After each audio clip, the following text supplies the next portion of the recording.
This is the first time I've upgraded to the Pro Max version of iPhone. Well, actually I did have an iPhone 6 Plus, if that counts. I don't know, maybe. But this is the first time I've upgraded to the largest size iPhone in any recent time, rather than going with the more mainstream regular Pro size or even the more compact and more comfortable to hold iPhone mini. Man, I do miss the mini. Anyway, it's been about 6 months with the iPhone 14 Pro Max, so let's talk about how my experience has been with the larger model, the features that were new to the iPhone 14 Pro line, some issues, and if I can recommend this after 6 months of use.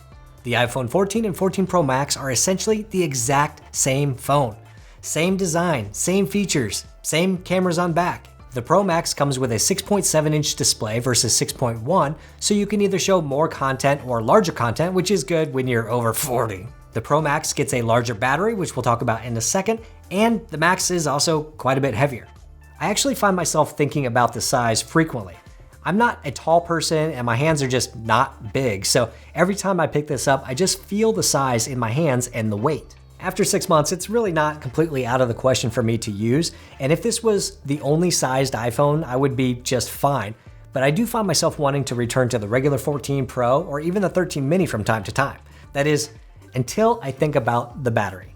Oh my God, the battery on this iPhone 14 Pro Max is everything I wanted it to be. That's actually the main reason I switched from the 14 Pro to the Pro Max shortly after the release. I have this irrational battery anxiety that I just can't explain. I work from home more than 90% of the time. I'm near a charger everywhere in my house. I have MagSafe chargers in our vehicles. There's no reason why I should be worried about battery life at all, but I am, or at least I was. The battery life on this iPhone 14 Pro Max is just insane. I mean, look at this. I average well over 5 hours of screen on time each day on this beast, which, yes, I know is super unhealthy, especially given that I'm also spending time on Macs and iPads. But over the last 10 days, you can see I spent a lot of time on Safari, watching video, scrolling Twitter, checking email and Teams and messages and, the regular stuff.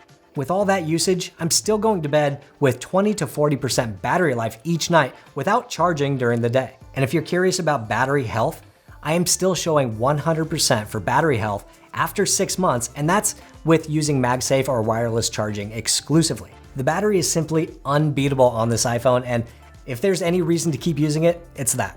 Now, the overall design of the iPhone 14 Pro Max is very similar to that of the iPhone 12 and the iPhone 13 line, in that it has these flat edges and flat glass on the front and back and a big old camera bump. The big color this year was deep purple, and it's nice, I think. Much of the time, I actually do not notice the color because in a lot of light, the iPhone just looks gray.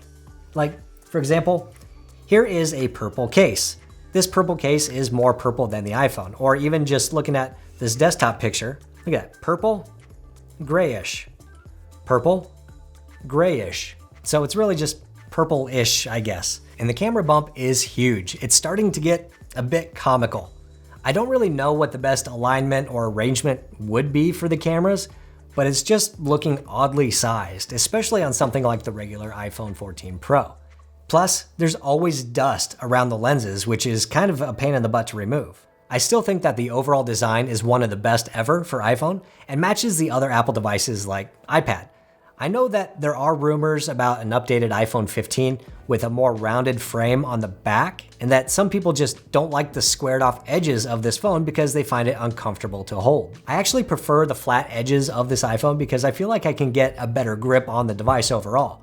With the older, more rounded edges, I felt like I had less surface area to grip and the phone felt more slippery. Hopefully with just one rounded edge on the upcoming iPhone, the sides will continue to remain flat so I can get a good grip on the iPhone. Otherwise, you can always add a case like this Magic Stand case from Casecoo, and Casecoo is sponsoring this video. The Magic Stand case has everything you want in a case and more.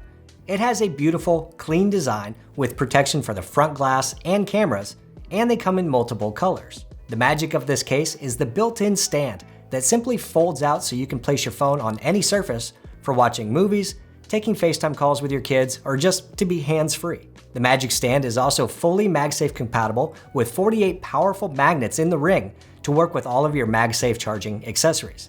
Check out the link in the description code below to save 10% on your Magic Stand case, and my thanks to Casecoo for sponsoring this video. The biggest feature update of the iPhone 14 Pro is the dynamic island, which changed the notch into a dynamic pill-shaped thing that changes as needed for showing things like incoming calls or timers or music controls, sports scores, or whatever. I actually like the dynamic island and think it's a great way to enhance the phone when dealing with cutouts for the cameras and sensors. The dynamic island really just kind of delights me sometimes when I see simple little animations like when using Apple Pay, or when I'm on a phone call and I see the little audio graphic that is in sync with the voice on the other end.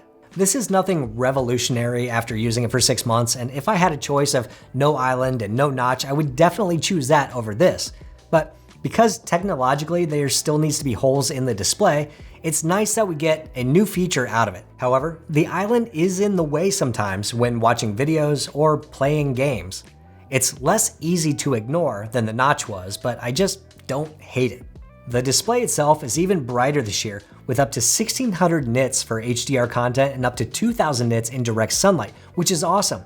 It really is an improvement to be able to pull your phone out of your pocket outside and have no issue seeing the display. This is great for a quick notification check or a quick article read, but the display will heat up when running that bright and start to dim down just after a couple of minutes. So if you're using the device outside a lot, you may not actually get a lot of benefit out of it. Also new to the iPhone 14 Pro and 14 Pro Max was the always-on display. When this was first announced, the only option was on or off. And when it was on, it just dimmed the display and slightly muted the colors on the background. I found this very distracting, and actually I had to turn it off. It always just looked like the iPhone was on, or a notification just came through because I could see the phone on the desk through the corner of my eye. I could just see it, and it bothered me because I always thought something was happening. Apple did add 2 options to the always-on display options to disable the wallpapers and to disable notifications. Others online have said that having the always-on display but disabling the wallpaper and notifications made it the right mix, but at this point, it's really just a clock. And I have an Apple Watch and other devices around me to see the time if needed, so I still just leave that feature off. So now with the cameras, as with every year, there are some decent changes, but the overall experience for me has not really changed in the last couple of years. I do like to upgrade each year for better cameras because they give me slightly better photos of the things I actually want to remember. And for me, that's worth it. There's been a lot of iPhone camera bashing in the last few months with over-smoothing and unnatural color balance and other issues, but as a whole, in regular use, the photos have been pretty good for me. If I compare the iPhone 14 and the iPhone 13 cameras side by side in regular mode, I can't see much difference. But if you add in the new 48 megapixel main camera sensor and shooting in RAW, you can absolutely see a big difference in detail. Side by side, the RAW images have a lot more detail than their processed and compressed brethren. And if you're a pro or prosumer or aspiring photographer who uses something like Lightroom to actually edit your photos, then this is a very nice addition and upgrade. If you're like me and you just point and shoot photos of your kid doing something cute or something stupid, then the massive file sizes and post-editing work needed just isn't worth it for everyday use. I do, however, love the new 2x camera zoom though, which just takes a crop of the big new main camera sensor to give you a zoomed in shot. The quality out of that is actually much better than the real 3x zoom lens,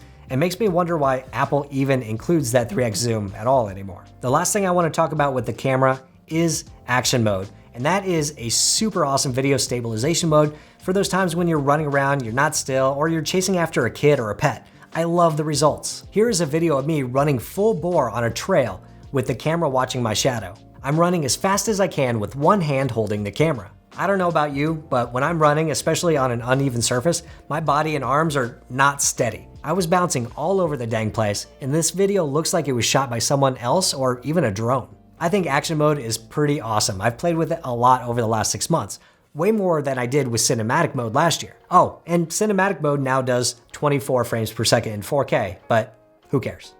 Now, before I get to some of the things that I wish could be changed and issues I've had, I want to quickly mention the A16 Bionic and the performance. The performance of the A16 chip was an increase of about 10 to 15% over the A15 Bionic. And that's no small feat when the processors are already faster than anything else out there. Everyday activities, for the most part, are smooth and fast. Games load and play smoothly, and there are no apps in the App Store that can really bring this iPhone to its knees. But that was the same story last year and the year before. Apple's chips and hardware are so good that for the most part, for most people and for most tasks, you're not going to see an improvement over the last generation or two. And that's good because it means your phone will not be held back by performance for the next couple of years as it ages. Now, there are a couple of things that have bugged me with the iPhone 14 Pro and Pro Max, and the first one is the removal of the physical SIM card in the US. In previous years, I've switched back and forth to multiple phones almost monthly, and now the possible failure or needing to call my stupid carrier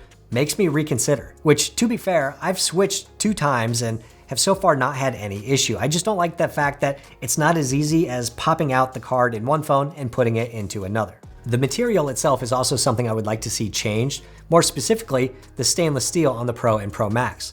Sure, it looks nice, but it just makes the phone annoyingly heavier than it needs to be.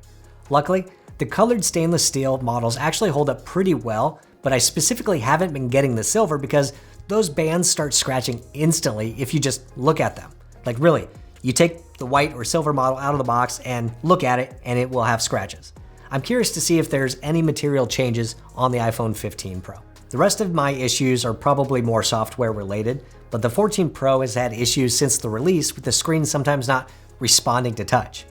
Like, I will wake up the phone and sometimes just swiping to unlock doesn't register. It's working now, of course, but I have to hit the sleep wake button to turn off the display and then try again. I believe Apple released an update a while back to address this specific issue, but it hasn't been fully resolved for me. Also, I find myself frequently trying to swipe down from the top for the notification center, and it can take multiple tries. And if I'm trying to do this one-handed with the Pro Max, it can be a bit cumbersome, and I don't think I've had this issue with any other iPhone.